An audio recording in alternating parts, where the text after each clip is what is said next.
Spring stroke summer kind of thing, yeah. So it's my panna cotta, passion fruit panna cotta. Like you said, it's for the lighter months, I think. It's Italian cooked cream as well. So very simple to do. There are a few stages that we need to go through to do this one.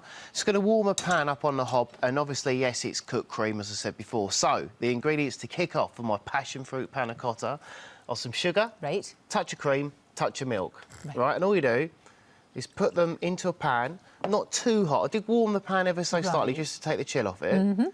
In that goes there. I'm using whipping cream for this one. Don't want anything. I don't want double cream. Some people use double cream. I think it's too heavy myself. Right. So whipping cream, and is that just normal milk? It's not, yes, straight milk. But we are going to add something a little bit different to it in a moment. But before I do all of this, let's look at this.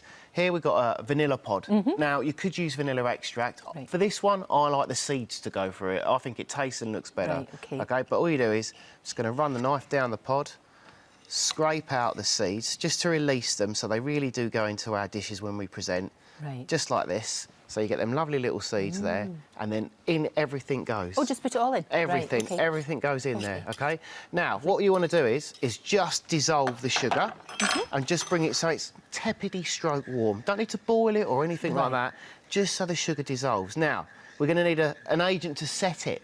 OK, you have choices. I'm going to be using some of this stuff. OK, do you know what that is? Gelatine? No. There you go. Is it gelatine? Bronze leaf gelatine. Do you just buy that in the shop? You buy this in packets. You can do them in packs of 4 through to I buy catering blocks of the stuff. Oh, OK. But also, you could use agar, which is a vegetarian substitute. Oh, I've heard which about you just that. do by tablespoon. That makes now, sense. what you need to do is you get this and then you soak it in water. And basically, it turns to this, which is like almost, you see how it's almost like a jellyfish. Oh, that's weird. Yeah. Now, what we do is you squeeze the excess water off. It's like plastic. That doesn't boil. It's literally like a jellyfish. And then you dissolve it into the tepid mixture. OK? And just let it dissolve. The sugar dissolve, nothing's boiling at all. If it was too hot, it wouldn't work with the gelatine. It would basically break down too much. So as long as it dissolves, that's all good. So off with the heat with that one, OK? Now, next up, I've got one mixture already just cooled down ever so slightly and everything's been dissolved, yeah? So like you're never ever boiling it or anything? No, it's just really gentle. Now, yes, you could just set this now, or I could have more volume with cream in it and everything. I'm going to add it to some buttermilk.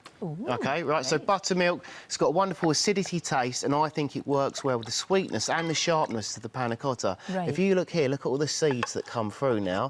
Just make sure you scrape them all out at the bottom. If I put the buttermilk in there, it would split. That's why I'm adding it later while it's a bit tepid. That'd be horrible, wouldn't it? It wouldn't work. It wouldn't work at all. Now, it automatically is going to start to thicken because it's getting colder. But what I am going to do is pour off the excess mixture, leave that there just to drain because it catches any bits and bobs and that kind of thing.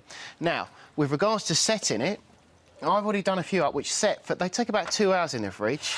OK, but I've got one here. Let's pop that there. And you just use cute, really cute glasses. I think that looks really any of your nice. choice. You could even do this in a tea, coffee cup. I like it in a glass. That'd be sweet, yeah, that'd be really nice. But you fill it up only to about 3/4 full. OK? And then you set them in the fridge for 2 hours on a tray like this, and as you can see, they go nice and hard.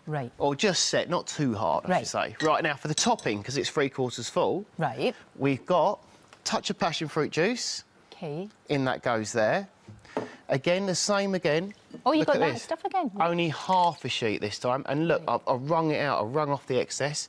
In that goes just so it warms. Now, what we do is, this is the passion fruit element. With passion fruits, you want them so they start to go all wrinkly. You know they're going to be nice and ripe and getting soft. They're funny wee things, passion fruits. They're strange-looking things. Wee beasts. But look what you get. Wonderful juice as well. And also the seeds. Now, the seeds go in to there, and again, just so it's warmed.